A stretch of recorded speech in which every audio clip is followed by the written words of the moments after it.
The best business advice I've ever received was do what you say you're going to do. Having integrity is so important in terms of what you do when you're responsible for running a business. If you do it, you'll differentiate yourself from others. The best business advice I ever received was don't be afraid of failing. In order to be an effective leader, you have to fail. You have to think out of the box. You have to be innovative and creative. Any leader needs to learn how to fail. Focus on relationships.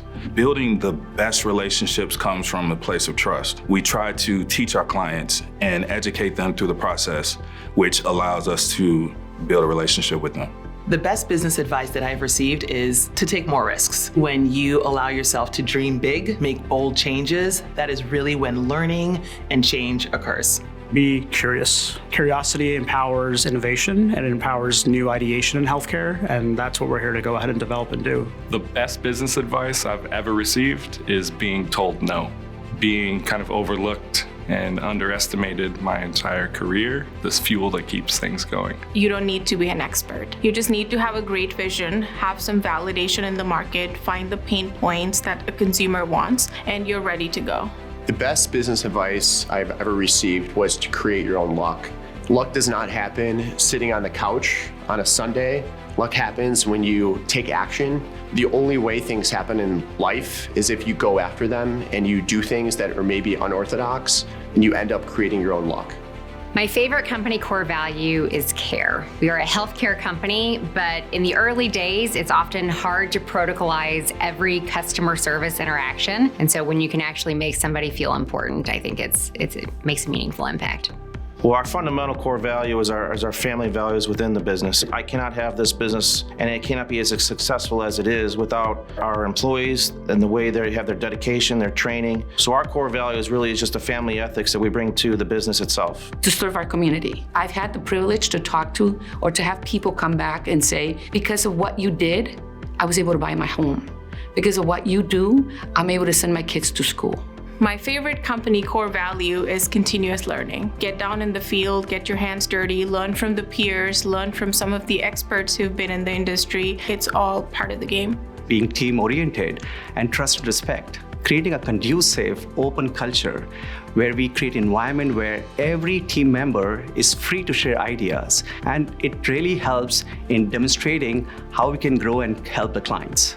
My favorite company core value is start with can. Having this idea and belief that this can take place, we can achieve this goal, kind of working backwards and figuring out the steps to get there.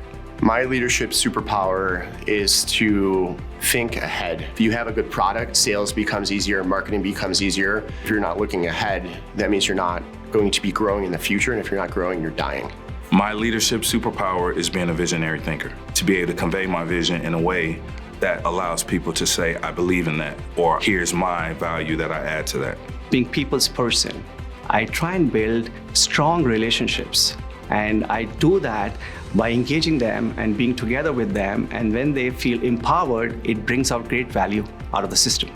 My leadership superpower is to stay grounded. Some people call it emotional intelligence. I just call it being able to talk to someone and to find out exactly what's meaningful to them. Learning all aspects of the business, working from the ground up and learning the entire business from shipping all the way up to the front office, all aspects of the company that I just needed to know in order for us to be successful and run it as president and CEO. A Titan should believe that their people come first. The greatest responsibility and opportunity that every leader has is to their employees. The greatest, I think, privilege that we all have is to serve. The belief a Titan should have is that resilience is key. We're always looking to go outside of the bounds to think about healthcare access, health equity, and we're learning from trying things differently and every day to do what's best for the member, to get the best quality of care outcomes and do what's best for our communities. You lead by example. You set the pace for the organization based upon what you want to accomplish. But I believe that from a Titan standpoint, if you're truly going to lead, you lead by the example that you set for others. A belief that a Titan should have is that they can't do it alone. No leader can do it alone, particularly in this age. Leadership has changed so much, and for the better. You still need to inspire, but you also have to do it together with people. A Titan should believe in integrity. When folks can see that your values and what you say you're going to do are tied to the goals of the organization, they're much more willing to follow in your footsteps.